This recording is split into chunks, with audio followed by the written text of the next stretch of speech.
We live. We're live. It's Tuesday. Welcome, welcome, welcome. Welcome to the show, everyone.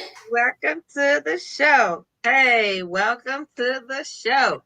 Hey. So, JJ, how was your week? How was your week? How was your week? I confess thus far it's been good. Now, don't get me wrong, don't get it twisted. It's been good. But I do confess I am not feeling, let me put this on vibrate before I start singing. That part. I am not feeling quite my best. Yeah, right. I don't know. I feel off today. Yeah, I have a slight headache. Girl, this back pain has had me in a chokehold for like 2 weeks, and it was getting better. Then it got worse again. So I went to the chiropractor today and got me some relief, but I do have a slight headache. So if I'm leaning to the side a little bit today or a little bit in slow motion, y'all just bear with me. Just listen, just bear with me, okay? Girl, it's shoulder pain for me, honey. It's shoulder pain. Look, I got this cute little heating pad. Oh yes, I love the little heat buddies. I love yes. I tell you, but the fact that my daggone shoulder is hurting, like I love the little heat my buddies. brain says, "Oh, girl, we can still do that," and my body said, "The fuck you can."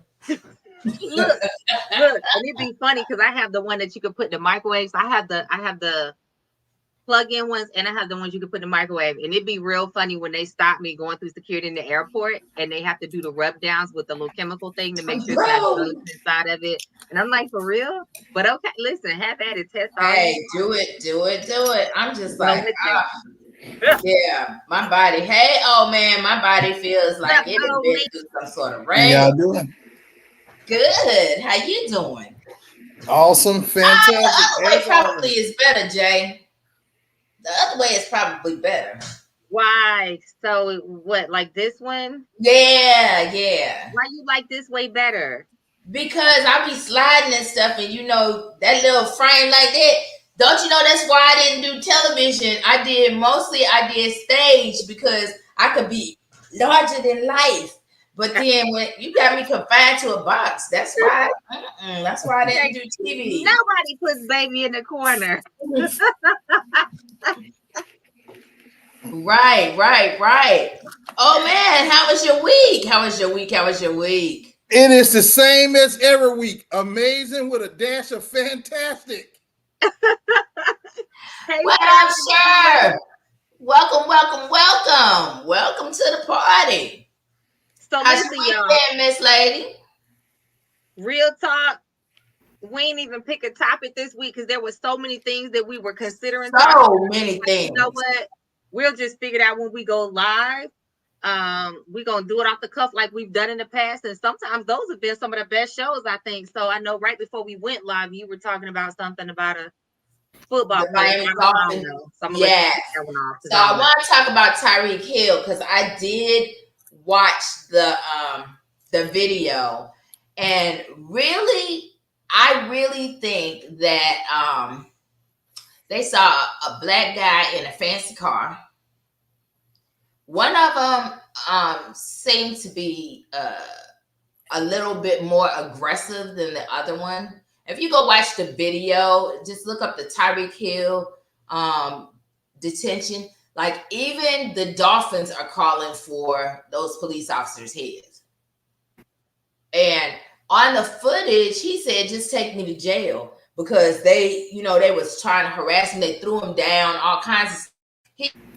And he kept saying, hey, I just had knee surgery. And they was throwing him down and stuff.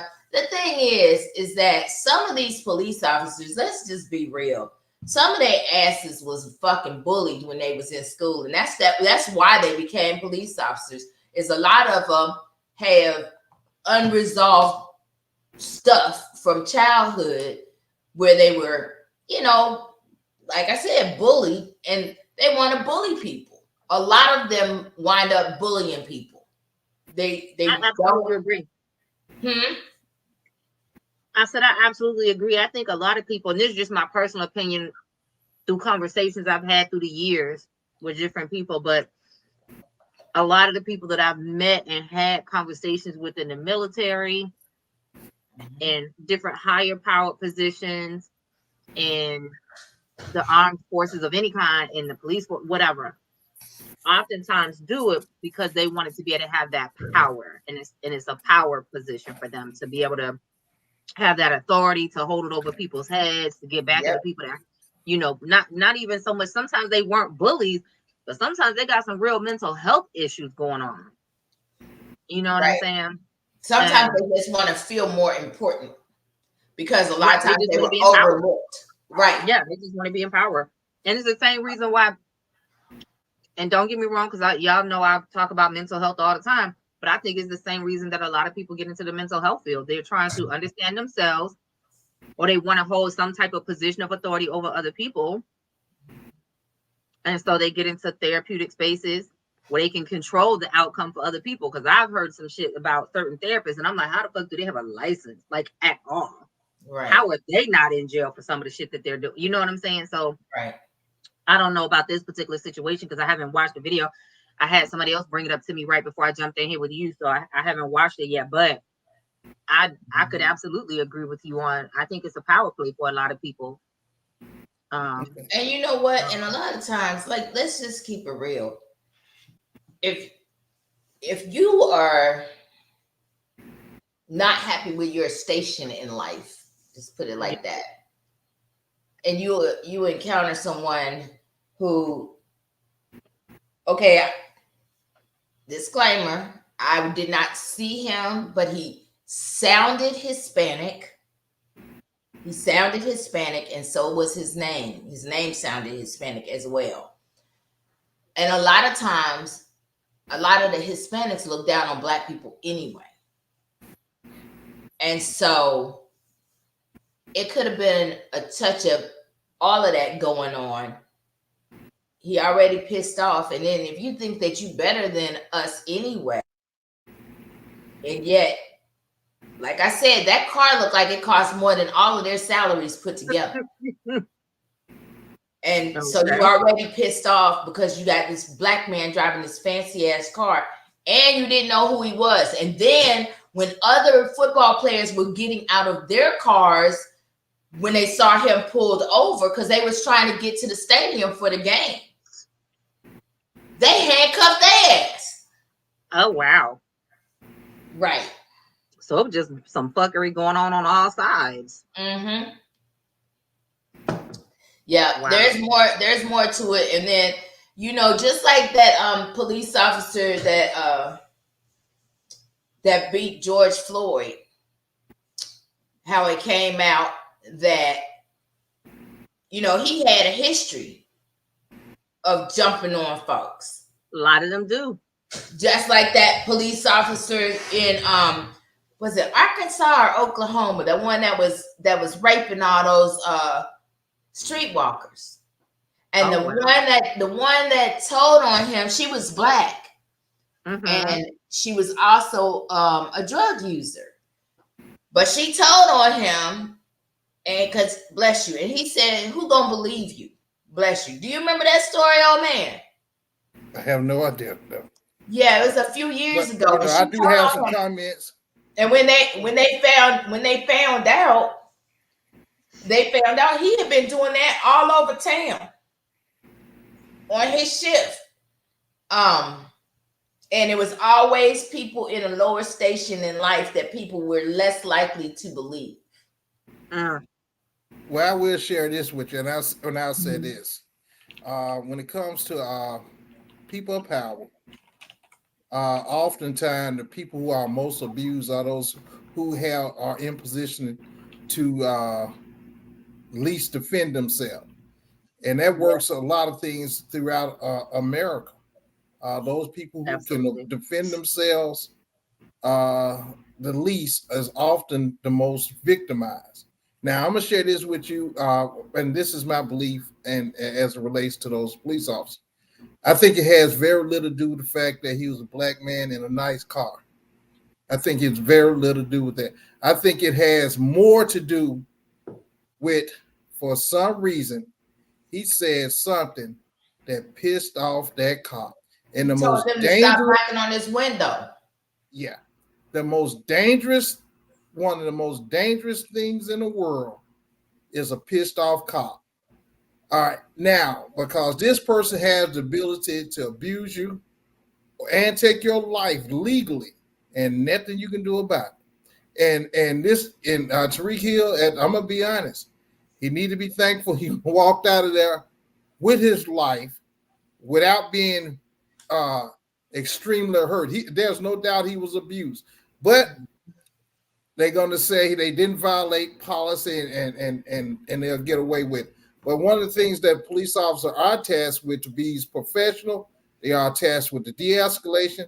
And the one thing they did was it was not professional in the manner in which they was talking to him. They were definitely not professional.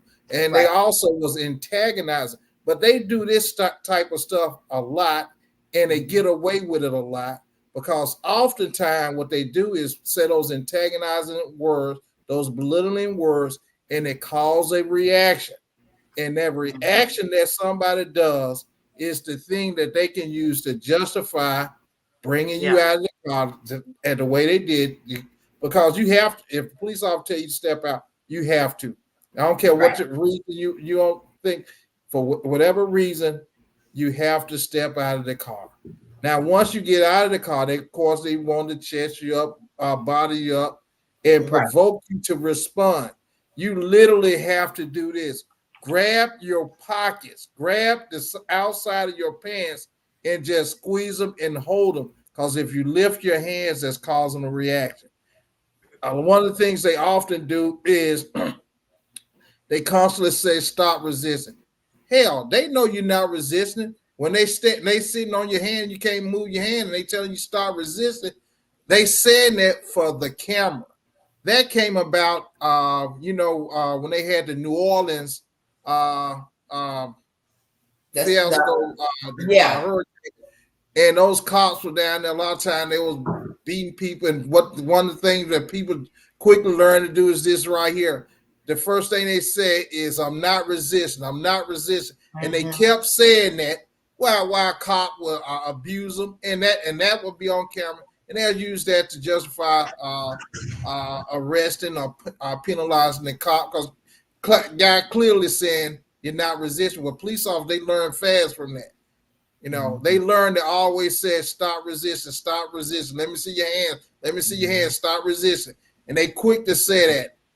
Hell, they don't even give you an opportunity to respond, but they quickly say, let me see your hands, stop resisting, stop resisting, stop resisting. You know, and it's for that reason. I was in a position where I was a part, can be a part of, well, I'm gonna say this, you should always demand high standards for police officers. People who are in public trust, the standard to me should be much higher for a police officer violating the law than the everyday citizen violating the law. Because police officers entrust in enforcing the law. Just like truck drivers go to court. If they got a speeding ticket, the judge throw the book at them because they are professional drivers. Judge don't give them no breaks. Speeding tickets, parking tickets, they don't get no breaks because they professional drivers. Same thing with police officers. When they violate the law, they should be held to a higher standard. And I would suggest everybody, if you are having an encounter with a police officer, always videotape and record it. Always. That's how I do. I videotape everything. If I'm with a police officer, I'm talking, hey, I got my phone on, I'm videotaping, I'm recording. You never know which officer you get. You can get that nice, polite officer who is a public servant, or you can get the pretty much the asshole cop. When you piss them off, they go want to entice you or beat you, abuse your constitutional rights. Well, I'm gonna chime in. I'm gonna chime in. So I've had this situation happen. And this been 2006, 2007, somewhere in there. I was in Fort Lauderdale because I had gone to visit my grandmother at the time. And I had been down there for a little bit. This was like in the height of me having a lot of the physical challenges from the car accident and a lot of things going on. The one from 2005, right? Mm-hmm. So my roommate had come back from Atlanta to get me and help drive me back, home to Atlanta. And at that time, the car I had, I think it was like $65,000 car. And we were driving on 95 in Fort Lauderdale at the time. On the highway, I remember there was a beat up Toyota that went past us with like a middle-aged looking white man. There was a Honda that went past us with I think a black guy or a black lady. They were like, a mixture of cars.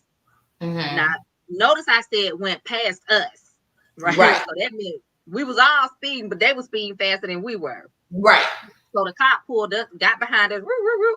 Now I'm in the passenger seat. My roommate is driving my car and pulled us over on the side of the highway. Now 95, if y'all don't know, 95 is crazy as hell.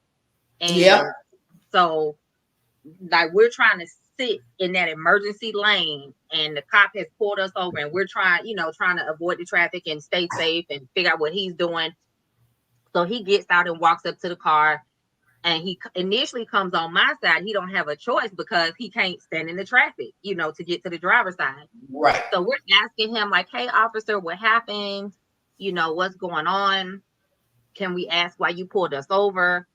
And I don't even know if body cams was a thing back then. I have no idea. But, he just was real aggressive, middle-aged looking white man, maybe 50s, 40s or 50s, real aggressive, nasty attitude, real sarcastic and snarky. And he was asking my roommate for his license, registration for the car. So he grabbed his license. I started digging in the glove compartment. Why are you digging? I said, well, sir, it's my car. So I'm grabbing the insurance and the registration. Well, why is he driving your car?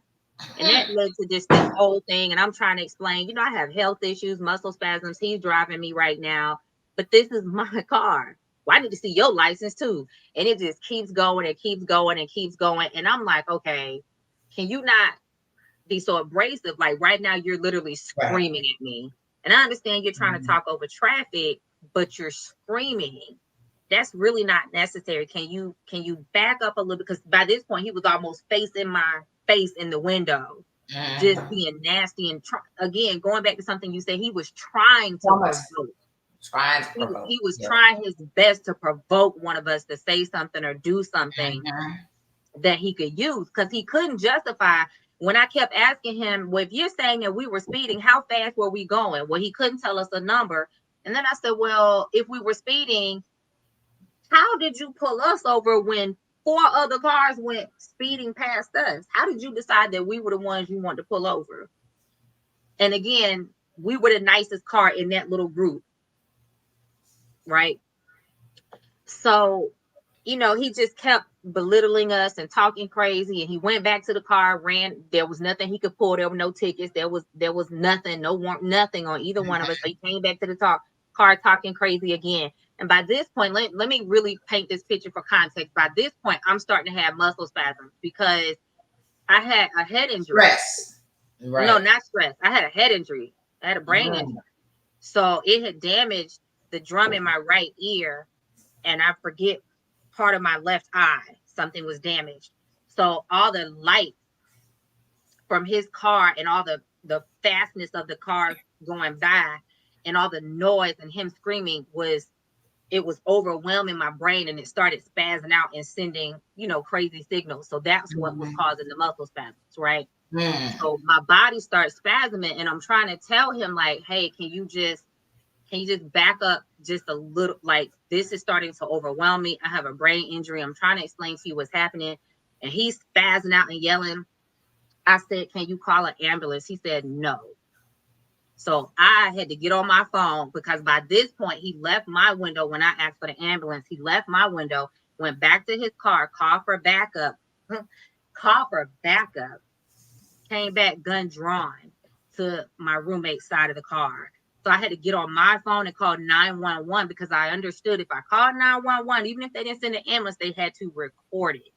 So I called and explained that we were on the highway, and I had to give them the mile markers and tell them his name. I didn't know his badge number, but I remembered his name. and describe where we were and what was going on. And I had to beg them to send help. I said, I don't care if you send an ambulance, send a sergeant, send somebody, because this man is literally harassing us. I asked for an ambulance, will not send an ambulance. The sergeant came out to the call. This got so bad. We were out there for like an hour. This got so bad that they gave me two options. Me. Because they stopped talking to my roommate at one point. They gave me two options. They would either arrest him and take him to jail, but they couldn't tell me what charges, or they would let the ambulance take me to the hospital. By this point, I had calmed down. My body had calmed down. They gonna arrest who? They gonna arrest your roommate for what? See? So they were trying to trump something up, but they were forcing me. Wait, where were you? You were in Tampa, right? No, this was Fort Lauderdale, Florida. You right know, roommate was male. I mean, the driver was a male or a female? Male. Okay. He was my best friend roommate at the time. But the point was, they gave me two options. Yeah. This got so bad, and they realized that it started to look so bad because I was on 911 asking for an ambulance and asking for them to send someone out because of his attitude and his behavior. And I literally was telling them, like, I'm starting to fear for my life at this point. This man is angry. He's being nasty. He won't answer our questions, blah, blah, blah, blah, blah. And when he saw me on the phone, that's when he started to change his tune again. Because, again, all this was being recorded on my call. So once his superior got out there and they figured out, okay, this looks real bad. That's the choice they gave me. Well, we'll arrest him. What are you arresting him for? So they start trying to basically using all these different words and all this jargon to confuse us. And I'm like, but I don't understand. What are you talking about arresting him for? Well, we're willing to let this go if you go ahead and let the ambulance take you to the hospital and he can ride with you, and you'll just have to bring somebody back to get the car. Well, what was wrong with his license that he couldn't drive the car away? Nothing. Jay, let me share this with you. So, well, long story short, this ended. Long story short, I called to report him, and his captain or whoever was like, oh my gosh, you're the first person that ever said, bullshit. I knew that was bullshit. And I talked to a lawyer, and the lawyer told me I had a case. I really did have a case. But I knew at the time I had a whole lot of medical shit going on that needed more attention from me than pursuing that.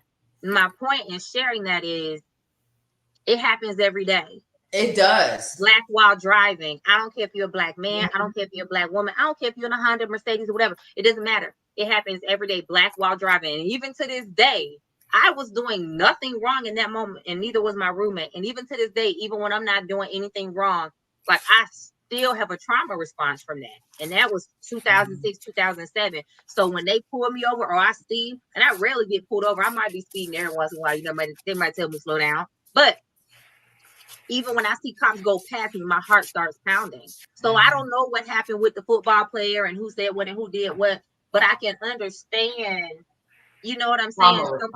The trauma response, somebody just being like, hey, can you not be knocking on my window? Hey, can you look?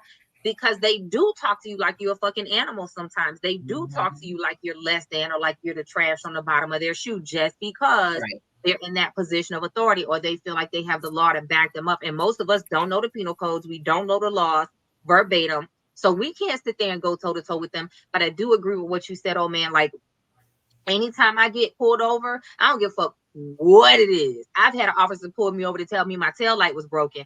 I had somebody on the phone already on speakerphone. Like the minute I pulled my car over, I called somebody and was like, let me put you on speaker. Don't call anyone, record. No, that's what we're recording though, but you can call somebody and record that way. Absolutely. Because but if you can't get to Facebook, if your Wi-Fi is not working, if your camera, whatever's, always have a backup. So if you can't record it or stream live or do anything like that, call somebody so they can record it, or you have a witness on the phone and they can go live. Like, think outside the box is all I'm saying. If one thing on your phone doesn't work, think outside the box. Right. I'm gonna share this with you. Hold on, man. Go ahead, what I was trying to tell y'all before was about Daniel Holzclaw. That made the national news because he was a half white, half Japanese police officer in Oklahoma City. and all the women that he raped and traumatized and stuff were Black women. And he got 263 years to be served consecutively because it was 8 women. They said he preyed on Black women he interacted with on his beat in a low-income neighborhood near the capital of Oklahoma City. And during the month-long trial, 13 women testified against him, and several said that Holtzclaw stopped them while out on patrol and searched them for outstanding warrants or to check and see if they were carrying drug paraphernalia, and then forced himself on them. Yeah. Mm-hmm. That's He why I was said targeting. somebody. He was a hunter. Right, exactly. But he was 29 when he went to jail. He was 29 when he went to jail. But see, that's the whole thing, is that I have a feeling that his biracial, probably had a lot to do with how he felt about himself and things like that. So, I mean, they said that there was a lot of misconduct. They said that they highlighted Holtzclaw's case in a year-long examination of sexual misconduct by law officers, which found that about 1,000 officers in the U.S. lost their licenses for sex crimes or other sexual misconduct over a 6-year period, and those figures are likely an undercount because not every state has a process to ban problem officers from law enforcement. Yeah. That's just crazy as hell to me.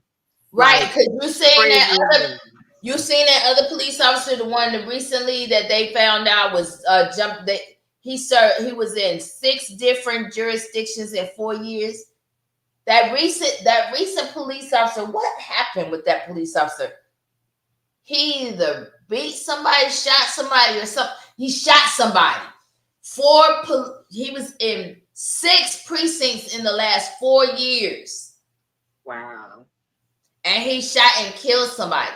The thing is that no matter what people's job is, but definitely when they're in public service, we need to hold people accountable. Absolutely. Be it politicians, police officers, whatever. If you're in some sort of public service, especially because your job is to protect and serve the public. Absolutely. And that's why I said, even if you can't record, like that's just my habit as a Black woman while driving. I call somebody so that they can hear it and bear witness. Yeah. And I got 2 phones, so I might pull the other one out and go live on Facebook, because the only crime most of us are committing is DWB. Mm-hmm. Driving while Black. And we have to be. I would not suggest video, for your video going live, because I'm gonna be honest, those platforms, they can remove your video, and if that's the only place you had a video, you have lost the video. I'm suggesting this right here. I'm suggesting you videotape, save directly to your cell phone. You can back it up to the cloud, depending on your device. That's what I'm suggesting. Also suggesting this right here. And one of the things that probably set him off, Jay, when the first thing, you ask, hey, why you pull us over? I'm going to be honest. That's one of those things with a lot of those cops, they take that as disrespect. I'm sure they do. You questioned me, and then you kept on asking a lot of questions, and depending on, how they, some of those guys, they take that as disrespect. Right. Especially if they dealing with the driver, and then you talking, I'm gonna be honest, they take that as disrespect. One of those things I tell folks is this right here. And hold on. I said survive the traffic stop. Hold on. On the car. Right. I can't hear her car. Hold on. No, I'm just telling you. It doesn't matter. It doesn't matter. Let the other person say that. Let them do the talking. What the thing about it is, I'm telling you to survive the stop. Once you survive the stop, then you back it up with written complaint. Don't just simply call and complain, because I'm gonna tell you this is how it goes. And I get folks who will call and complain on other workers who are under me. Now I can do a couple of things. I can counsel the person, talk to them, counsel them, or I can go a written, depending on what it is. Most often, I would do oral counseling, but depending on that other person, if you wanted to be a part of the record, you have to make it a written complaint. And I'm gonna tell anybody out there, if you have anyone in the officer that abuse you, or you feel like they violate the policy, or if they treated you any kind of way other than a member of the general public with respect and courtesy, I'm telling you to follow it up with a written complaint. Follow it up with a written complaint. I don't care what it is. If he used the wrong type of words to you, you need to follow it up with a written complaint. Absolutely. And the only reason I said I call somebody, see, I'm paranoid. I tend to think in worst case scenarios. So I assume if they really on that bullshit and they see you trying to stream live or record it, who knows if they're going to take your phone and try to destroy the evidence before to back up to a cloud. But if you've had somebody on the phone listening on speakerphone that entire time that was able to record it, or they were able to hear it and take notes, and because you're calling out location, you're calling out name. Excuse me, officer so-and-so, what's your badge number? I'm on so-and-so street, I'm here, right? If you've had a person that's listening that whole time, at least they're able to get some information, even if that cop was to hang up the phone or destroy your phone or do whatever. Well, listen that in a court of law. Listen that as a witness. Now, if I go to court, now if I'm on the phone, and let's say you call me on the phone and something going on, and then now you get me on the stand and say, hey, were you a witness? Yeah, I'm a witness. I was on the phone. I heard you were an ear witness. Then, they recognize ear witnesses. Yeah. I was a litigation analyst. They recognize ear witnesses. Yeah, but here go the first one of the things they gonna ask you.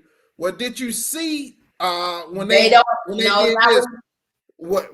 How do you know? How do you know they didn't do this in response? Not when you're on the phone. I was a litigation analyst. I'm trying to tell you that there are things called an ear witness. And Sure is exactly right. That police officer that shot that black guy who was in the military at the Galleria, there were 4 years ago, was from Troy, Alabama, and he was hired by Hoover, knowing he was problematic.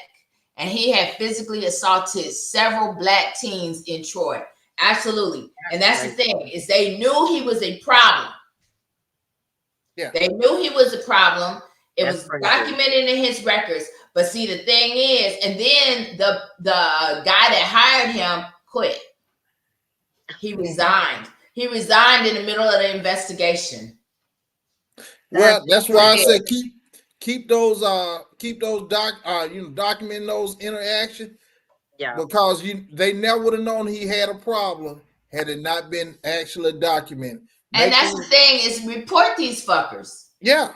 Absolutely. Report them. That's the thing, is a lot of people report the bad ones and we'll keep the good ones. But people be so afraid to report them because they don't want any interaction with the police, right? Yeah. But you've got to report them, because if you don't report them, there's no documentation that they're problem officers. So let me ask y'all a question. Because I came on here to talk shit tonight, and this got real heavy and intense as we started talking about the police. But since we talked about the police, I still want to talk some shit. So what is that dude's name? Charleston White. Okay. Have y'all seen the interview that he was doing? And somebody asked him, somebody was asking him how he feels, like, just, I guess, with the state of everything. And he was basically saying, fuck black people, because why are black people not rising up? Why is Sandra Bland dying? Why is the Sandra Massey lady getting killed for calling on the name of Jesus? Why is Tamir Rice getting killed? And black people are not whooping people's asses. Black people ain't setting shit on fire. And I'm paraphrasing, y'all. I don't Right, want to I put words got in his you. mouth, but I'm paraphrasing. But he was basically saying, how are cops getting away with this and they not dying? And let me be clear, I'm not Right. telling you to go out there and start killing people. But I do feel like he had a point of, this is why they keep playing in our faces. This is why they've been able to maintain such a standpoint of power. I could understand where he was coming from, because he like, y'all ain't gonna do shit. And he used the point of, well, this is what he was using to back it up. This is why I said I'm gonna talk a little shit.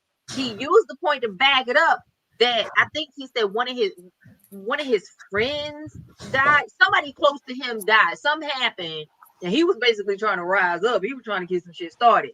And you know what they did? They put his ass in an insane asylum. And he said all them folks that was around him, ain't nobody come see about him and help him get out. And he said he realized when he got out, fuck y'all. And I was like, you know what? I really have to get, I kind of see where he coming from. That's the problem right there. That's the problem right there. We are not the black folks of the 50s and 60s that used to stick together. And when they say we gonna boycott these buses and everybody riding in cars together and walking and all that other stuff, we'd be like, shit, you boycott it, I got to get the rig. But you know, hey, well, I'm just saying we are a little bit different. And what we don't understand is we only one generation removed from when we was getting that ass whooped. Listen, because my grandma used to talk to me about going to the segregated beach with her kids. My dad talks to me about it. Woo. So that's the whole thing, is that we are not that far removed from that. I mean, shit, one generation. My brother went to a school. He was integrated into a school in Chicago, a Catholic school. It's mostly white kids. He told me about that school before we went overseas. And see, that's the thing, is that we're never going to get anything resolved because we too busy trying to make sure that nobody gets ahead of us. So we don't want to work together to try to mitigate situations. Or we say stuff like, well, he probably did something. Well, that's different from me. No, I mean, there's a lot of folks that be like, he probably did something, she probably did something. If he hadn't, then they wouldn't have. There's that, right? So, but I don't keep those kind of people in my circle, not in my inner circle. That those are folks I know. Before you chime in, oh man, y'all, let's take a second. If you would not mind, my gracious audience, people, make sure you hit the subscribe button so that you know when we go live. Make sure that you like this video and hop into the comments and tell us what you are thinking. I know this topic is I know it's kind of heavy. It's a little heavier than what we normally talk about, but this is the power part of the SIP, right? We talk about sex, we talk about intimacy, and we talk about power. And sometimes it's personal power, sometimes it's community power, it's cultural power, societal power, but power nonetheless, right? And this is a little heavy, but it's a necessary topic. So hop in the comments and tell us what you're thinking, but also take a moment to share this video out, because I know that somebody that you know needs to be involved in this conversation. Y'all don't keep lurking. Engage with us and tell us what you think, because that's how we all grow and how we all embody that power and we nurture one another. With that, I'm gonna kick it back to you, old man, and tell us what you were about to say. And then after he does that, then I'm gonna put us on a shit talker one. Okay, well, before you put us on the shit talker one, I'm gonna tell you why I agree with Mr. Charleston. Then you can shit talk us some more, Gypsy. What you got, old man?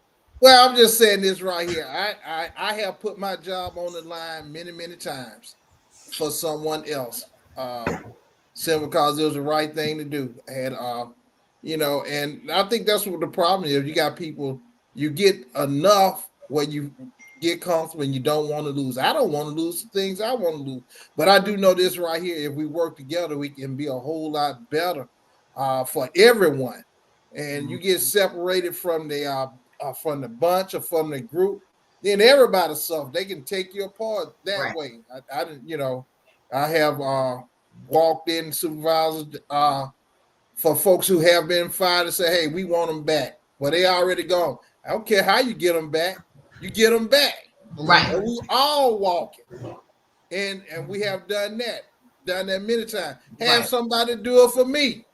Right. I got fired from one job simply because I stood up for somebody else. And I don't, and that's probably one of the best things that ever happened to me when I lost that job. Because as soon as I lost that, I got another one that was even better. Right. And I made a whole lot more money. So I don't mind, there's one thing for sure. When I grew up, I didn't have a whole lot. Well, my family, I didn't know we was poor until I went out to college. But I'm here to tell you, I can't take nothing with me. What I got, I'm just trying to give it away. But I do know this right here. I do know when you make your whole community better, it becomes better for everyone. That's one of the things I have tried to fight for a lot of things, is making your whole community better. And I think I do a pretty good job of it. And that's why I recognize and I kind of know people. And I that's do funny that he said that he didn't realize that a lot of us didn't realize our actual financial status in life when we was young, because we didn't know we was missing nothing until we got out the house and we was like, yeah, everybody don't eat Fruity O's. Yeah. So listen, everybody don't eat Fruity O's. They got Fruit Loops. Oh. So listen, y'all, something that Charleston White said that in this same interview. I'm gonna see, can I find the link and pop it here later. But another thing that he said in this particular interview that really vibed with me, and I really could understand his point of view when he was talking about why he don't get out here and really spearhead things, right? Because he was like, I'll be dead.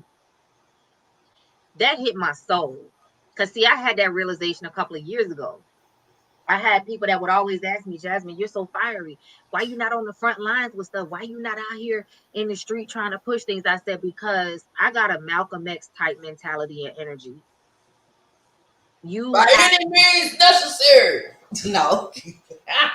Like real fucking talk. Like all shit talking aside for a minute.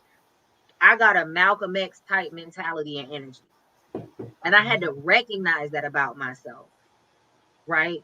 And so I understand that was a come to Jesus moment for me. I understand that I can't be on the front lines because I'm like a Malcolm X, Huey Newton type person. How can I help if I'm dead?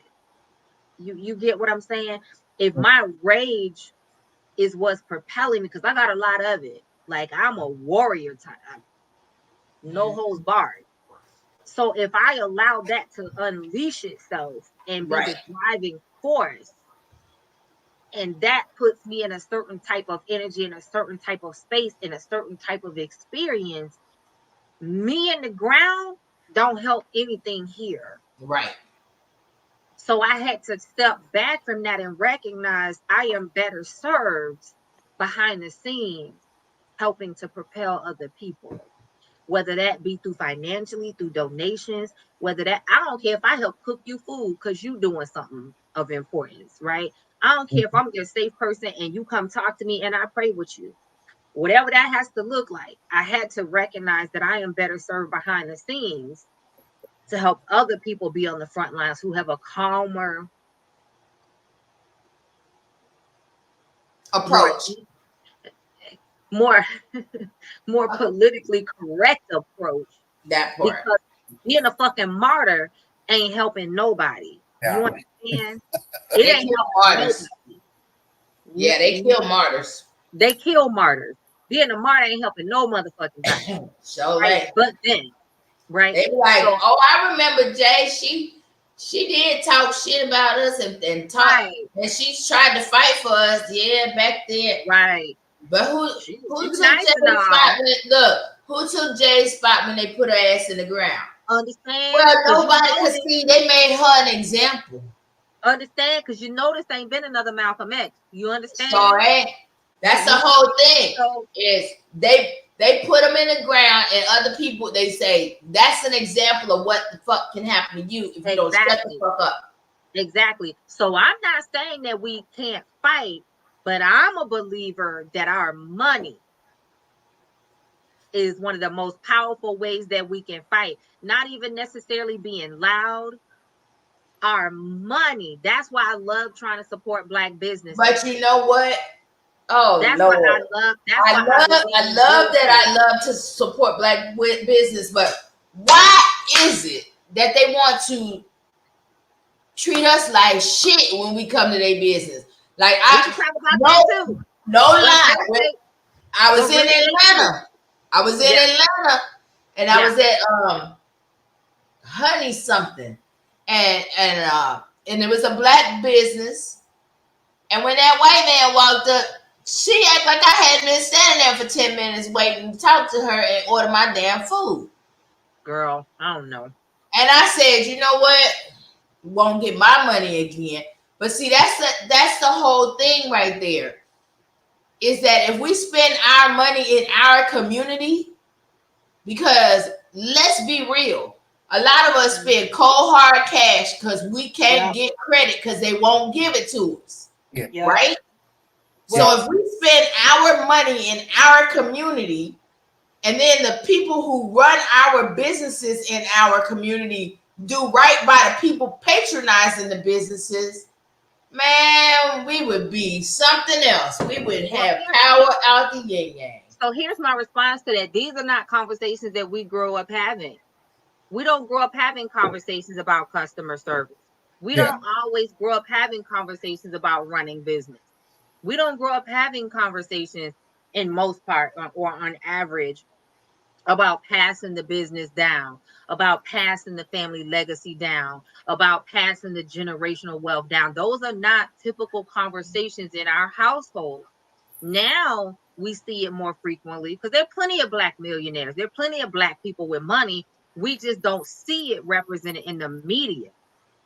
So now we have more of a visual thanks to social media and online representation, right? Thanks to some of the celebrity and the influencer stuff, right?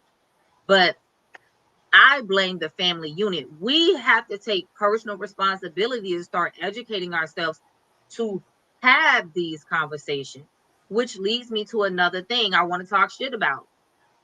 I just had this conversation, and it's ironic because I love the way spirit operates in patterns. Energy runs in patterns. It does. I had a conversation with a client, and it circled through 3 different people within 24 hours that we were talking about. Why does it feel like as a Black woman, the more educated you are, the harder it is in your relationships and in your friendships? And I said, real talk, I have never felt so lonely as I do right now. Now that doesn't mean I don't have people, because I got people. I am sincerely thankful for the people I got. You feel me? Because I know Gypsy knows, she called me, I'm fucking coming. And if I call Gypsy, she coming. I know if I call my big brother Michael or his wife Kiana, they fucking coming. I know if there's certain other people here locally, if I say I need, they gonna make a way and come. Right.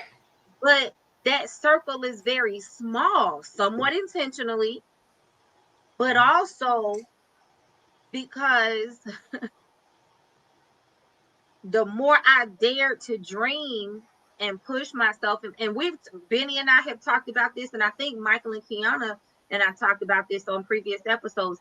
The more I dare to dream in my business, the more I dared to push my financial limits and figure out what was possible for me, the more I educated myself through the years and I learned more, the air became thinner and it dwindled down with who I could have conversation with.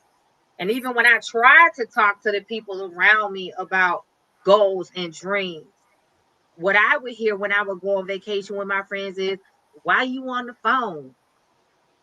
We on vacation, what it is. Put that phone down. And I'm like, because I'm trying to build my business so that I can produce revenue. Like, hey, bear with me. I'm still having fun with y'all, But while we waiting on the pizza to get here, I'm just out in the hallway handling this business real quick. And when the pizza comes, I'm gonna sit down and have dinner with you. Like, you get what I'm saying? You know what So it I think is. it's a lot of different things. But going back to what I was saying about Charleston White, I really had to recognize there was some power and some truth in what he was saying. Black people are fucking powerful. It ain't nothing nobody can tell me to ever convince me otherwise. I think we are one of the most powerful things to exist on this planet ever. But the lie that we bought into was that we were not powerful. And for some reason, that bullshit still has us in a chokehold. It still has us in a chokehold. Well, I'll say this right here. As far as me and my spending, there's no excuse for poor customer service. I don't care if it's black business, white business. Now, black business, oftentimes they may not have the same resources as the primary white business. Now that's the truth. But there's nothing. You don't have to have resources to have a pleasant attitude. You do not have to have resources to have a pleasant attitude. In fact, in my photography business, I tell folks ask me, what do? I said, I just provide customer service. And the way I provide customer service is through photography. I'm a customer service representative first, and I'm a photographer second. So there's no substitute for that. I tell folks I treat people like not just a princess, but a Disney princess, because there's no higher level in a hierarchy of being a princess than being a Disney princess. So if you want to be a Disney princess, come on, our old man with Rodney Wills photography. That's what we do right there. But and I suggest anybody else. If I have walked out of business, I had even had a barber. I was with him for 10 years, and it took him one time to give me not just bad customer service.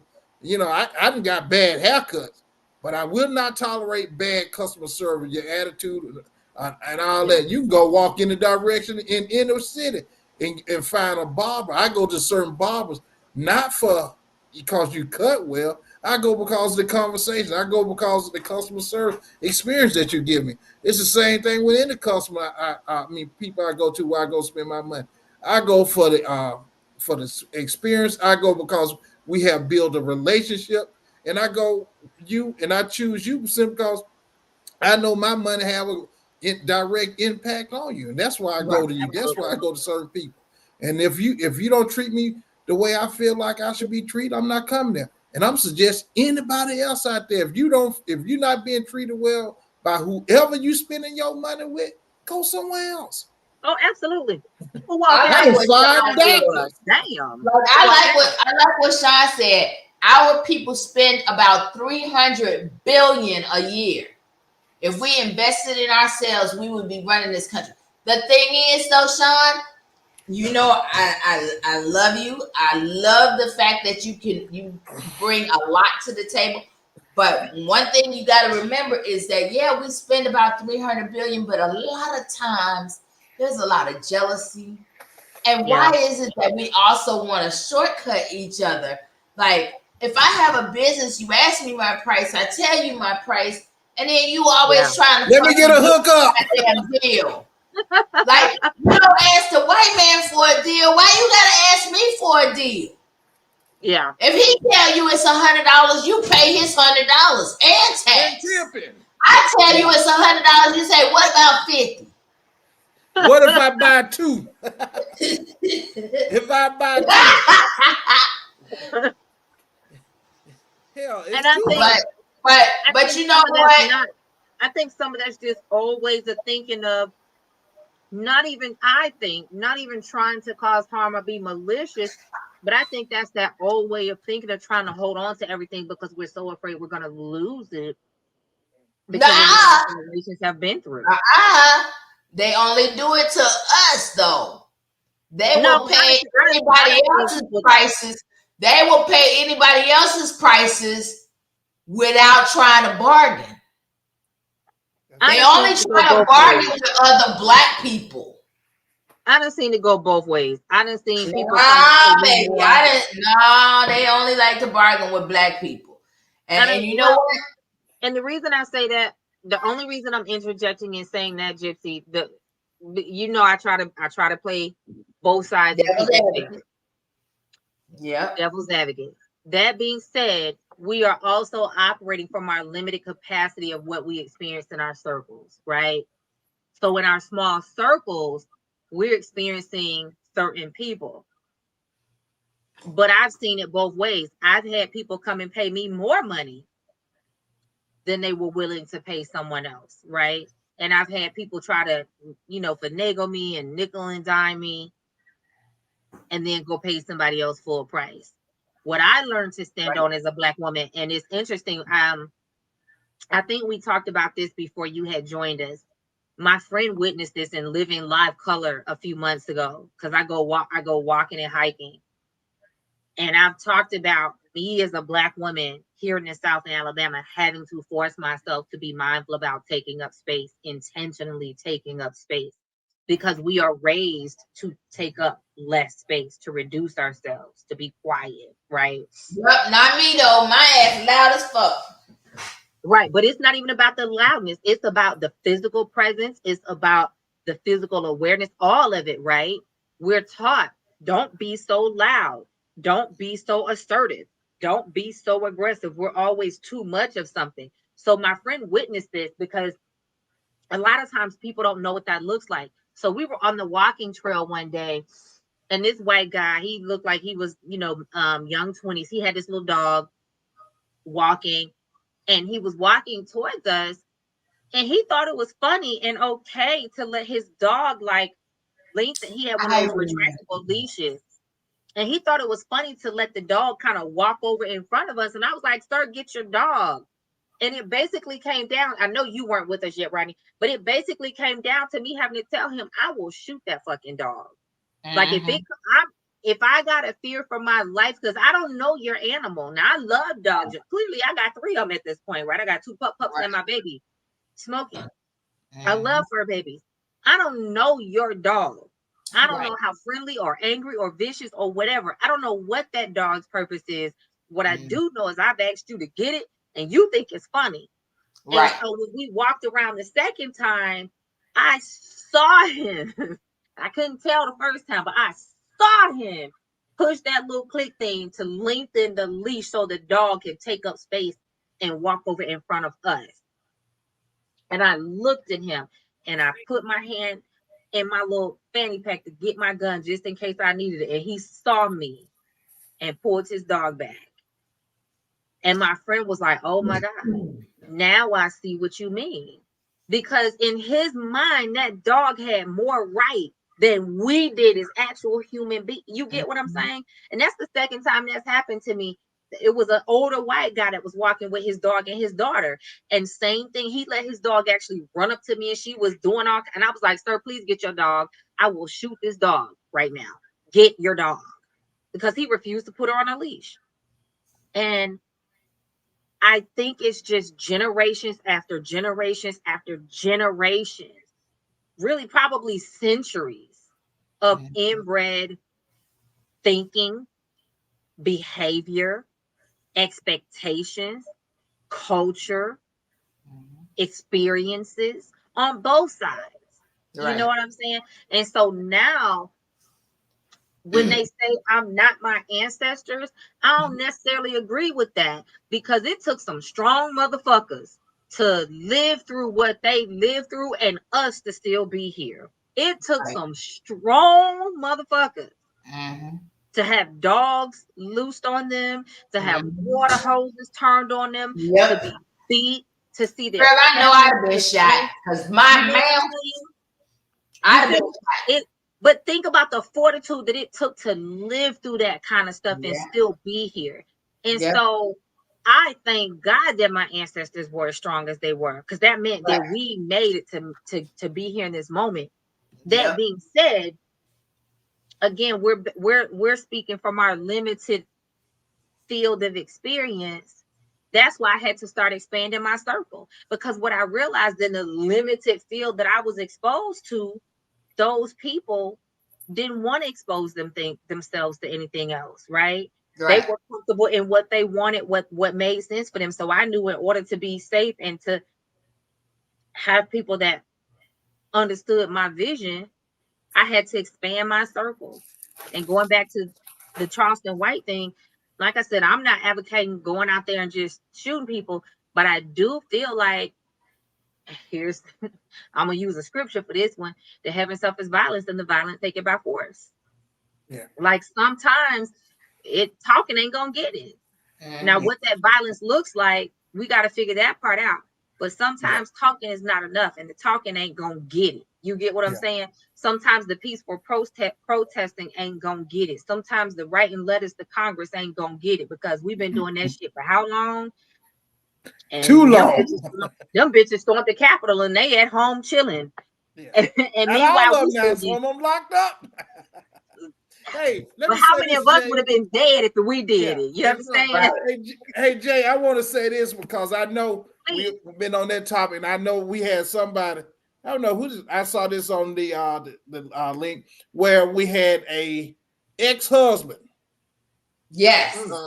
The That's what I want to talk about. Said the ex-husband think her parenting style sucks. That's in fact that's what it said. Parenting style sucks. Oh, that was actually a skit, but I saw it and I shared it because I thought, that's a good.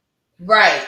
Yeah, and in it, the ex-wife kept the child away from the husband, and now that the child has grown up to be a teenager, now she a problem, and she's pregnant. Pregnant, and the father told the mother her parenting style is not working. It's horrible. Right. And she said now she wanted to put the child off on the father. And the kicker is she didn't fuck it up. She purposely kept the child away from the dad. So now that she done fucked it up and found out that her way don't work, she said, "Well, you gonna take her." Oh yeah, by the way, she pregnant, so it's gonna be two of them. And I'm just saying, it's a lot of men out there in that situation. In that situation where mothers keep the kids away, keep fathers away for whatever reason. Because sometimes they say, "Well, he want me." What reasons? Yeah. God, tell the truth, old man. What reason? What reason would they be keeping the father away? Tell the truth. Jealousy. Generally, it's because she want him back. Yeah. Oh. Like seriously, a lot of times she want him back, and so she figures she's gonna hold his property away from him. Yeah. Is that what she's trying to do, Gypsy? That is exactly what she's trying to do. And that's and then what it does is hurts the child. Yeah, and even worse than that, Jay, is some of them wield child support as a weapon. Yeah. Yeah. No. Sure, I'm talking about the ones that be trying to withhold the child from the parent, from the other parent. And usually it's because she want him back. She don't. And we're not gonna. Right. And let's get away from this. Not all. We already know. Yeah, it's not all. It's generally, and that's the whole thing. It's not all, but generally. It's never all anything. It's never all one way or the other. Absolutely. Cher, you have great comments. You can do better than that one now. Right. Now, wait a minute now. Okay. Now, I agree with you on that one, old man. But wait, the one I wanted us to talk about, y'all. I see Aisha right there. I saw her. Hey, welcome, Alicia. Alicia, yeah, I know her. Hey there. Yeah, what more men need to do is go to court and get full custody. A lot of them don't want them kids full time. I ain't gonna lie, Sean. It's a good idea, but a lot of them they don't really want to do all the stuff. I really want to know what more men would do if more women started giving up custody and saying, "Take them, I don't want them."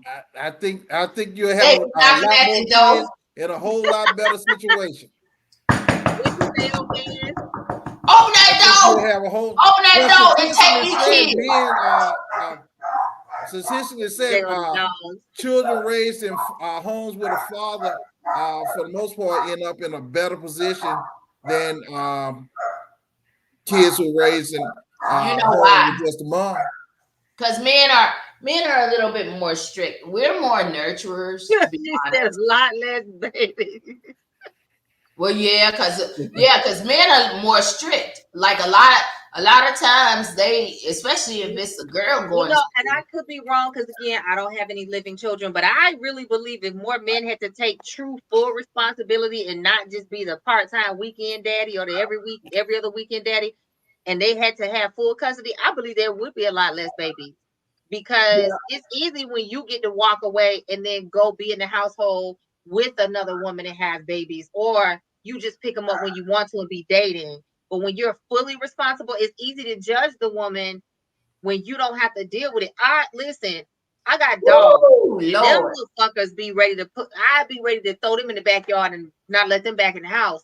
I can't even imagine dealing with a crying baby with colic, a crying baby nonstop, a baby that won't stop talking, a baby that needs your love and your attention, and they need hugs, and they're social, and they're touchy-feely, and they're extroverted, and you're introverted, and they just want to be in your space and on you, touching you. Like, that shit would drive me insane, right? I think if more men had to deal with that consistently, and I'm not saying all men, I truly know that there are a lot of good fathers. We already know this.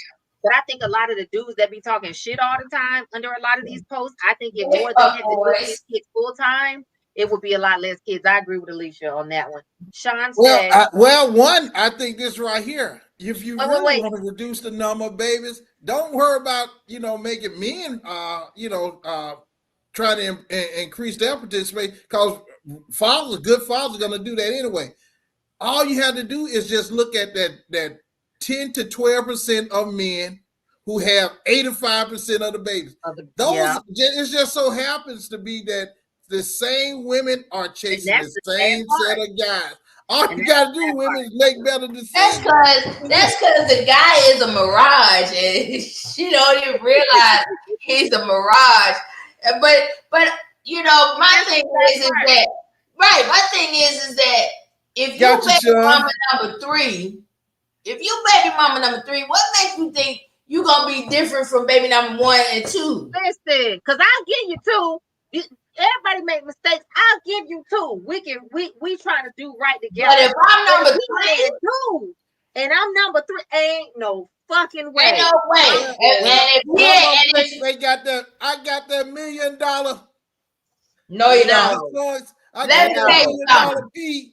But no. Wait a minute. No. Who is that said, I thought they were special crackers? They just regular old crackers. Wasn't that Eddie Murphy? They just regular old crackers. But Sean Parker know what I'm talking about when that came out. I got that $1 million. All of them say I got $1 million, but still riding the bus. How that don't even work? Living in public housing. Oh my God. But wait a minute now. Don't knock them, because the same ones that's living in public housing, these bum ass men come and move into their $28 a month apartment. No, you didn't hear what I said. They didn't hear what I said. They Hold on. Because there's no knock on public housing. Now, because but these bum ass men with all these kids come move in her $28 a month apartment. I think that's wrong with a man anyway. Hell, even if he moving her tent under the bridge, a man should I don't care where you move. That's that Captain Save-A-Ho mentality. Because I ain't trying to be funny. And don't get me wrong, ladies and gentlemen, I'm not saying that the only thing that a man can bring to the table is money. I'm not saying that. But I ain't never had a relationship with a man that had to move in with me. Not ever. Because if that's where we starting off ass backwards and wrong. So you need to go and get yourself straight.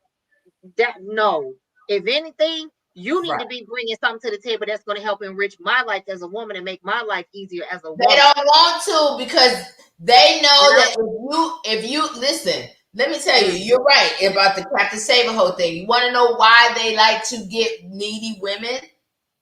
It's because a lot of times, y'all don't kill me when I say this. A lot of times, It's because they know they really ain't bringing nothing to the table if you already got all your own everything else. Yeah, and that's true. And that's why I said I'm not speaking for all women. I'm speaking for me. And I know a lot of people would disagree with that. That's my standard. You know what I'm saying? I've never dated a man that had to move in with me or had to use me as a company. That's just my standard. You already got to have some shit. And if anything, I need to be able to see how you're making my life easier, either financially or fixing shit on my house. Or you're doing something to enrich my life and make it easier. But remember what you asked earlier. What? You said, why is it that more established women and stuff seem to be single? That's why. No. So we that's did why. about that last episode, and I agree with that. But we that's choose why. to do that a lot of the times because, excuse me, I think a lot of times established women choose to do that because they recognize I got options, right? I don't have to settle for you with whatever you can have. Not even choose, but what I'm saying is they don't really get approached by men because men.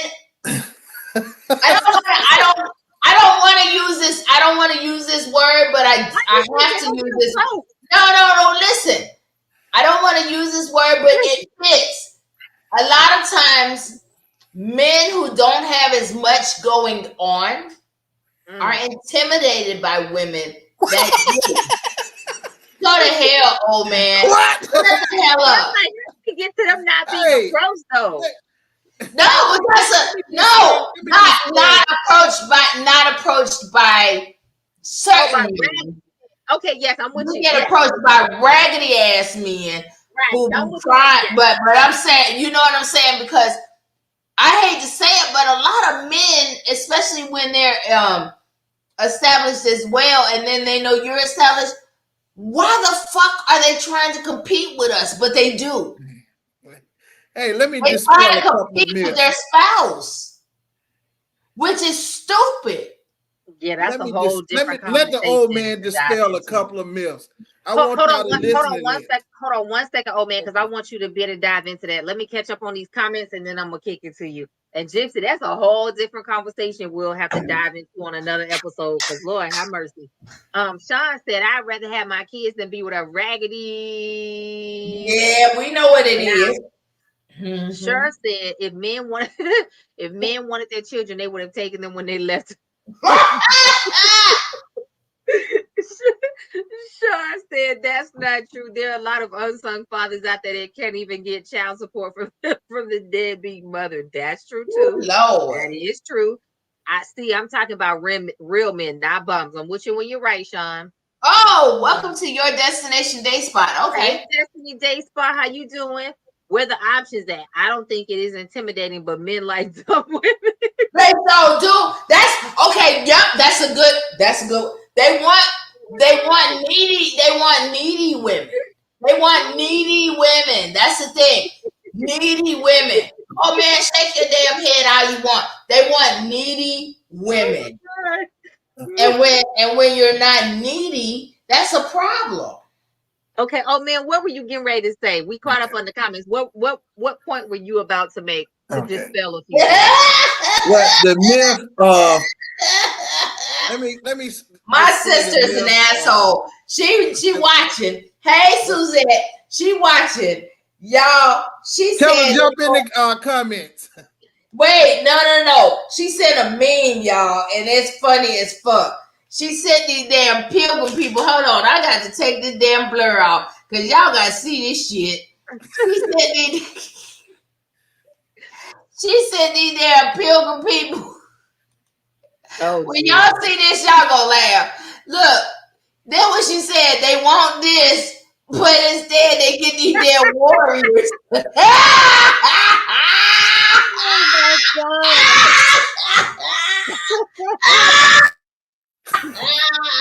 Oh man, don't wait. John said, "No, they not real men. Real men want a smart woman who gets down to bed." I agree with Sean. Now we ain't talking about the bum ass insecure man. Yeah. I think that emotionally intelligent, mature men want a woman who's on his level that can have intelligent conversation, that can build a life together where he operates in his world, whatever that be. She operates in her role, whatever that be. and they work together. I don't think that the average emotionally intelligent, mature man wants a troglodyte woman. Anyway, what do you got, old man? What you trying to Well, put I'm on just this? saying this right here. There's a common myth, and I hear this a lot. And I want every man will tell you, we just get flabbergasted when we hear this. When a woman said men are intimidated by a woman. I'm serious. That is probably one of the most hilarious things in the world. Because one, let me say this right here. First of all, that is not a slam on women at all. One of the things that it can intimidate a man is getting his ass whooped. And right now, I'm gonna be honest, there's not a woman in the world that can whoop my ass. Now, I'm not saying I'm out there wanting to go and fight women or something like that, but that's something that can be intimidating. Men are not intimidated because a woman got a job and she make money. We're not intimidated by a woman who has her own house. That's called being an adult. That you have your own house, your own car, your own job, make your own money. That's called being an adult. And we're not intimidated by that. So I don't want anybody to think, men are intimidated because you got to.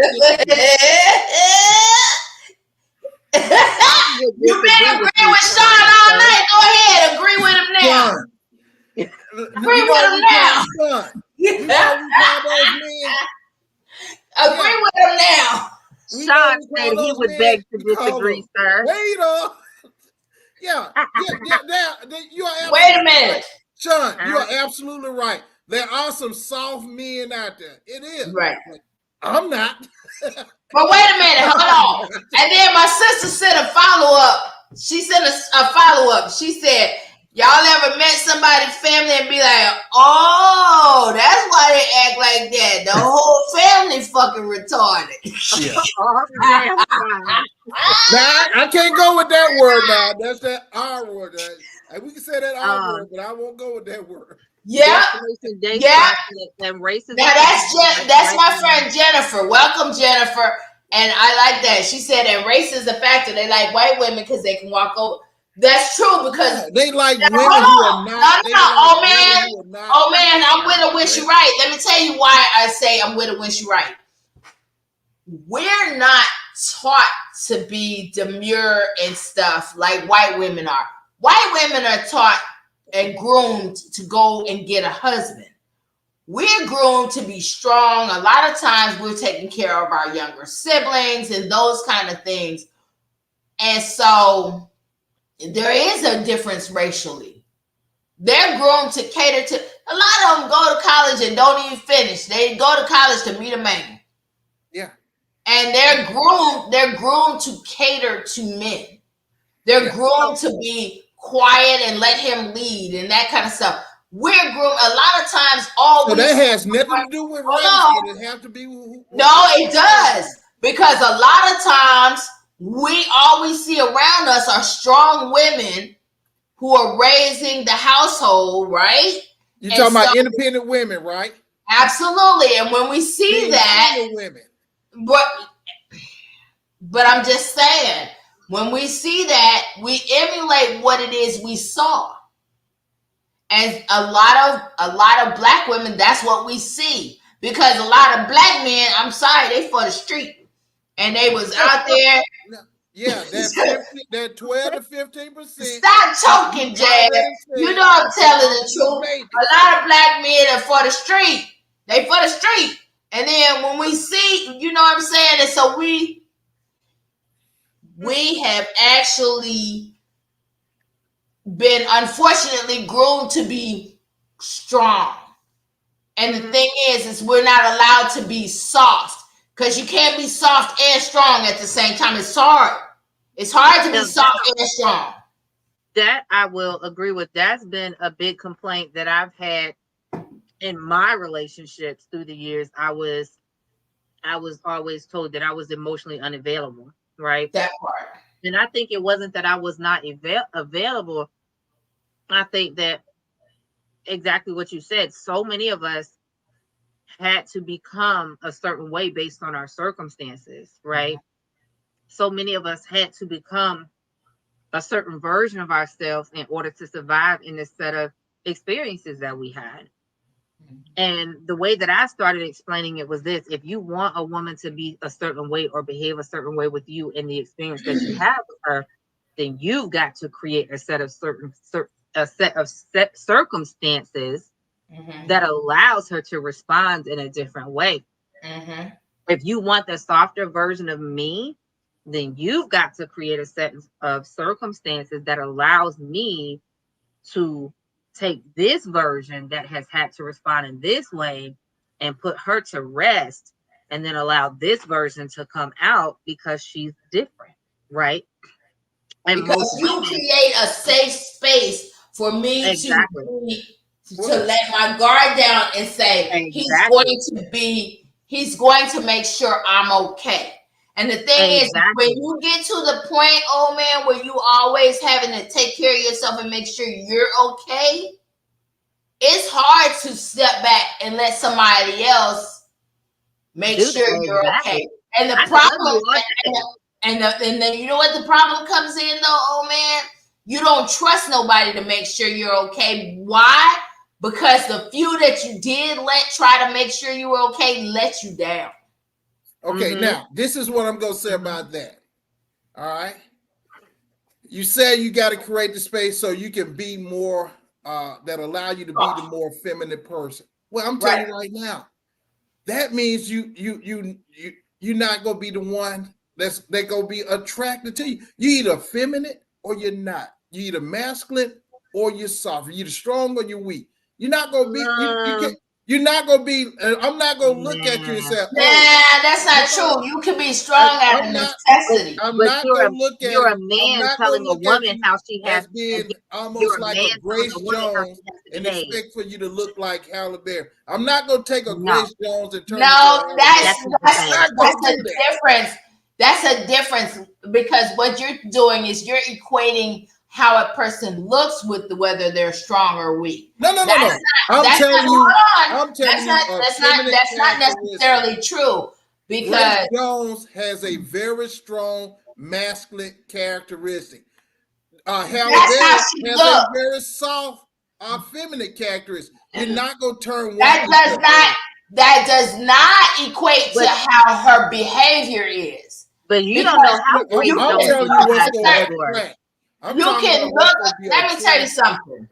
Oprah. And by the way, Grace Jones is an attractive woman. Listen, Oprah looks absolutely beautiful. Oprah looks absolutely beautiful, but Oprah don't take no shit either. And Oprah is single too, isn't she? No, she's not. She ain't been together. She been with Stedman forever. Yeah. She been with Stedman. No, she been living with Stedman by choice. She don't want to get married. Yeah. She don't want to get married. Everybody's hold on, old man. Everybody don't want to get married. Hold on. Stop it. Everybody don't want to get married. You need to hold on. Y'all need to cut that shit out. Because this is fucking played. Everybody doesn't want to get married. She was at one point. She was supposed to engage. Everybody doesn't want to get married. Let me tell you something. In there, done that, got the T-shirt. I will never. I'm not gonna say everybody anything. Hold on. You know that I will never get married again. And you go to hell, Sean. Stedman's not her beard. You gotta be ass. You gotta be ass, baby. Okay, you don't just get married because you want to go buy a new outfit. Somebody gotta ask you. So let's catch up on these comments and then I'm gonna jump in. Sure said that may be true. Jermaine Dupree pulled Janet Jackson, who knows? And I'm assuming this is talking about the soft ass people out there that are intimidated. And then Sean said, "No, they ain't men in my book, but women lump us all together." Okay. Sean said, "I know this don't have nothing to do with the convo, but I heard something recently. Is there such a thing as an alpha male when he's flamboyant as all get out?" I do believe there is. I don't think so. Let me tell y'all. Okay. There's a such thing as a metrosexual. And let me tell you something, baby. Some of these metrosexual men, And all a metrosexual man is, he's more of a clean cut GQ type guy. Dresses, smells good. Like you could put him on the cover of a magazine, find him in the boardroom. But baby, when I tell you the metrosexual men that I have known, right? Because I've had a best friend that was metrosexual like years ago, right? The metrosexual men that I have known, baby, they some of the straightest nigga-ish men. You understand?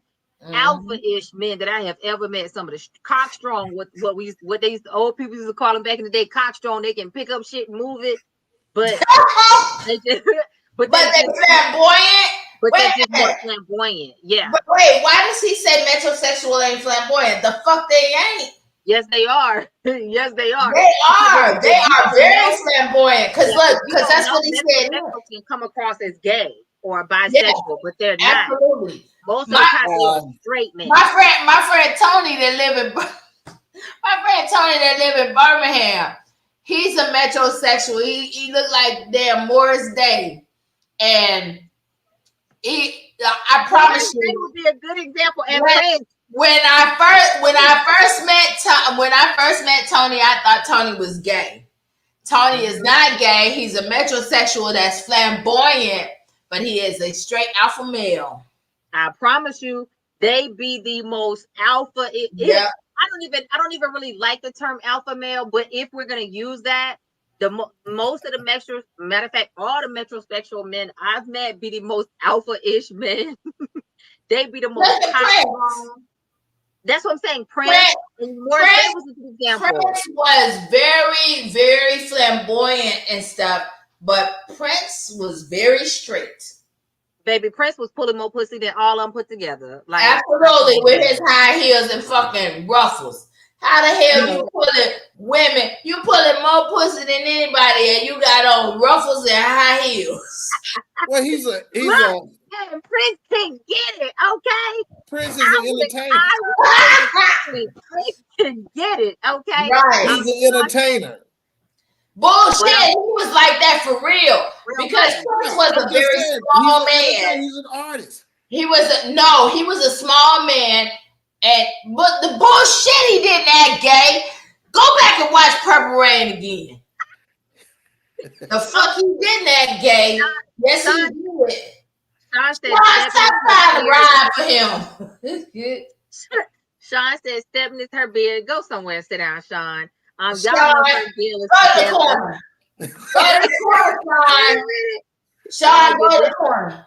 Your Destiny Day Spot said, I'm looking for my second husband. Listen, baby, he out there coming to get you. I touch and agree, okay?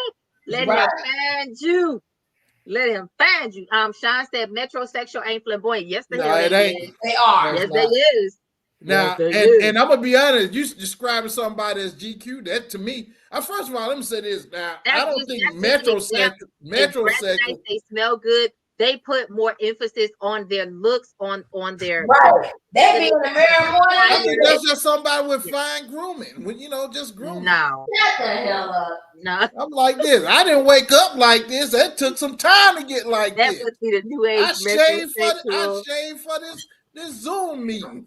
But Prince didn't that gay. Yes, the hell Prince did. Yes, the hell he did. But listen, I'm telling you, metrosexual, baby, they be getting it. They sure do. All y'all because you be having to understand. You be having to like watch and see. Was he making a pass at me? Mm-hmm. Because it's kind of confusing because they are a little bit more.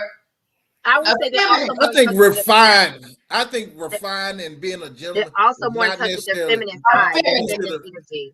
Being a gentleman is not, to me, is anything to be considered. There's a difference being a gentleman and being a feminine.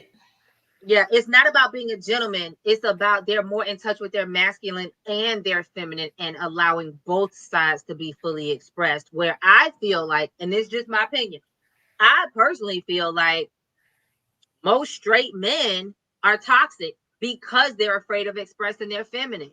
And they don't understand that every human being has masculine and feminine, which is where a lot of this bullshit about women being too masculine comes from.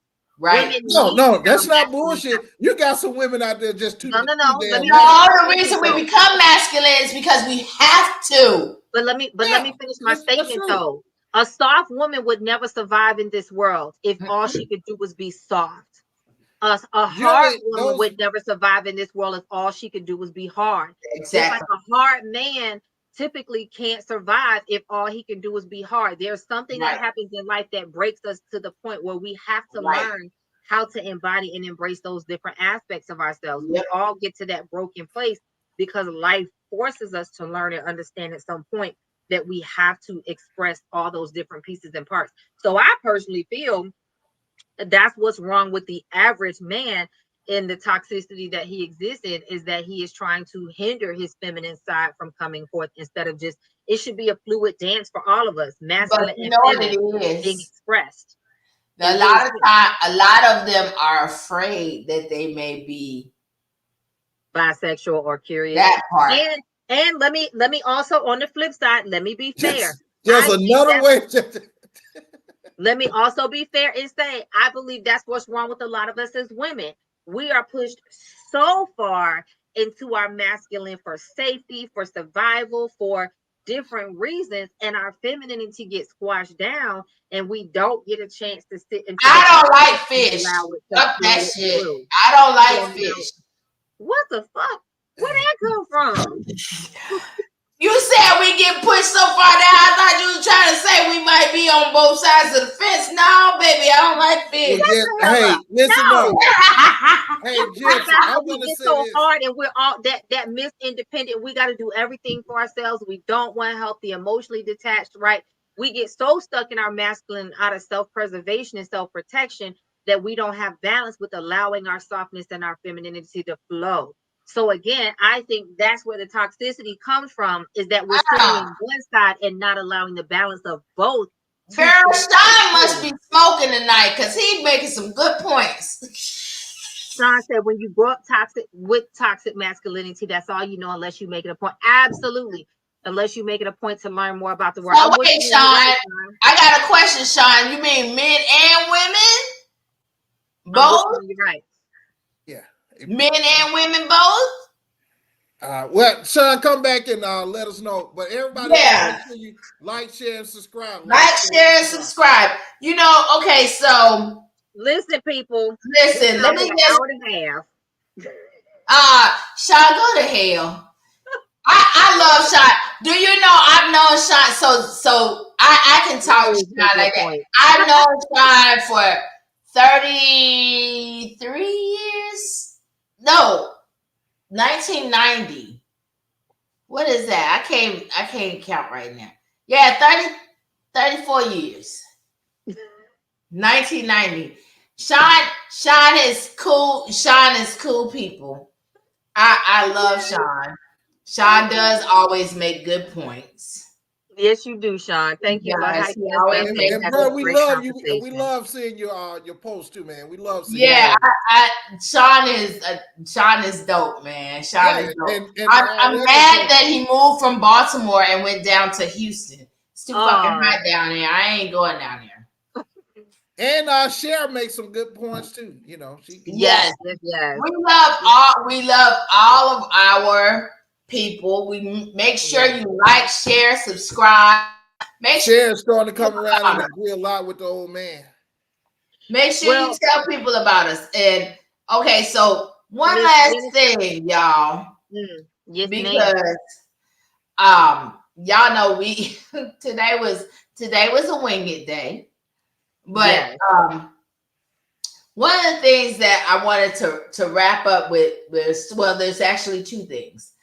So y'all know that the debate comes on at 9:00. Yes. Well, I saw somebody say this earlier, and you know, she's so right. It's one of my colleagues that's a engineer. She's a Black woman, and she's a Black engineer. And you guys know I'm a computer analyst. I am a IT person, but I'm also a computer scientist and a program manager.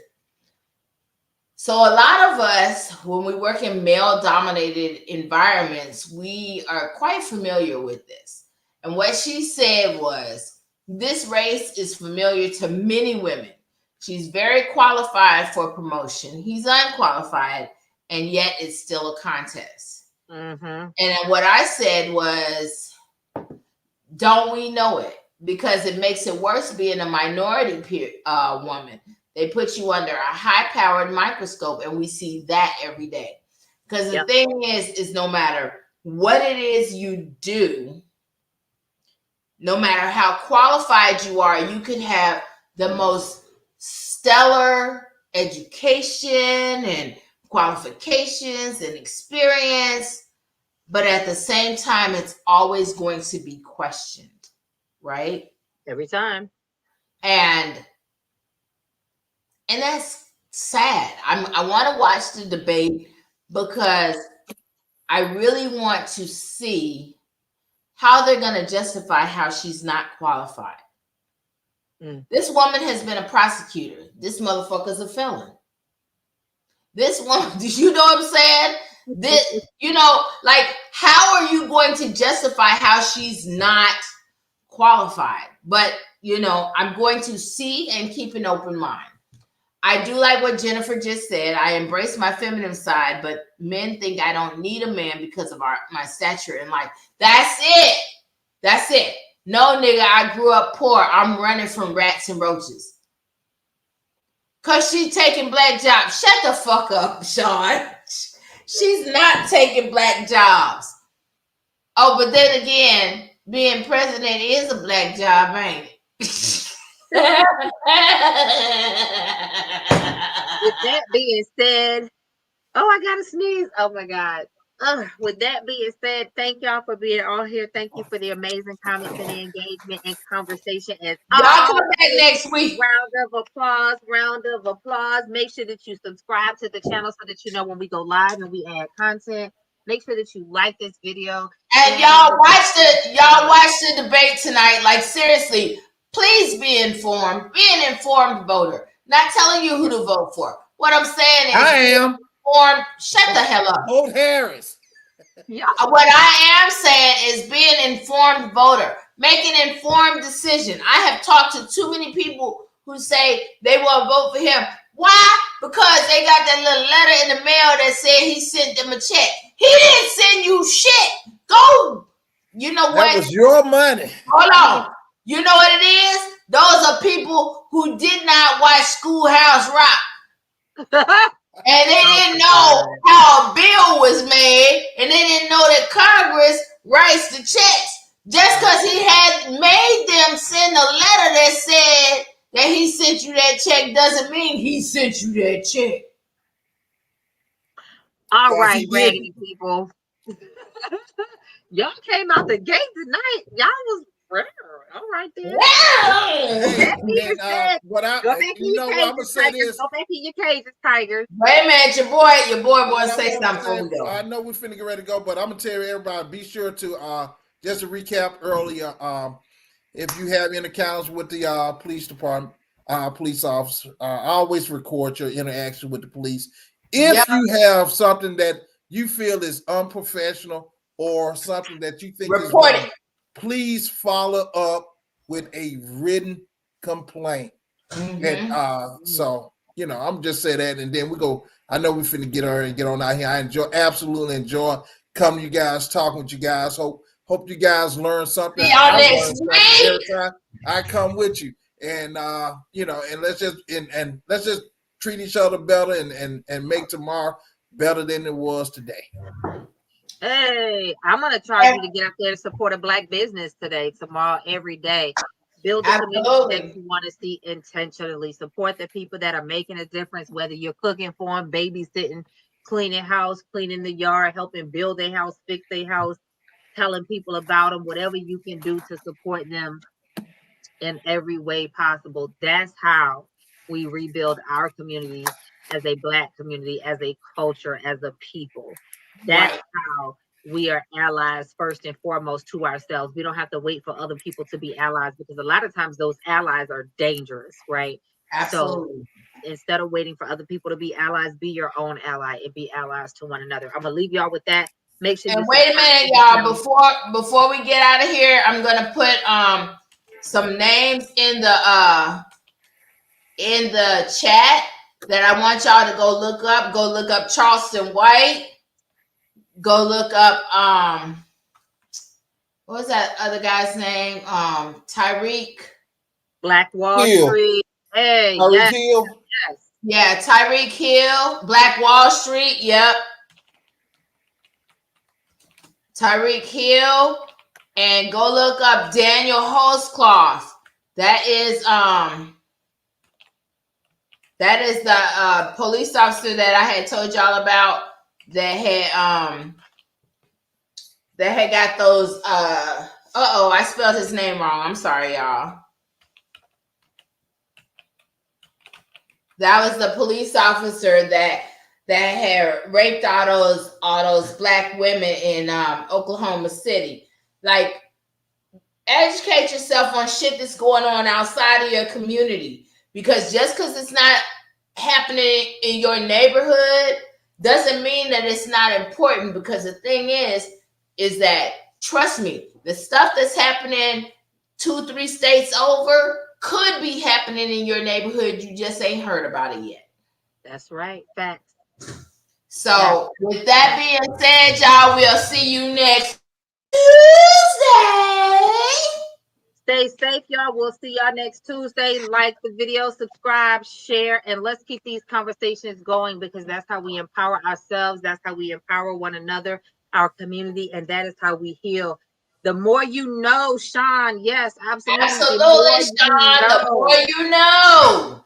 Follow you go. All right, good peoples. We will see you.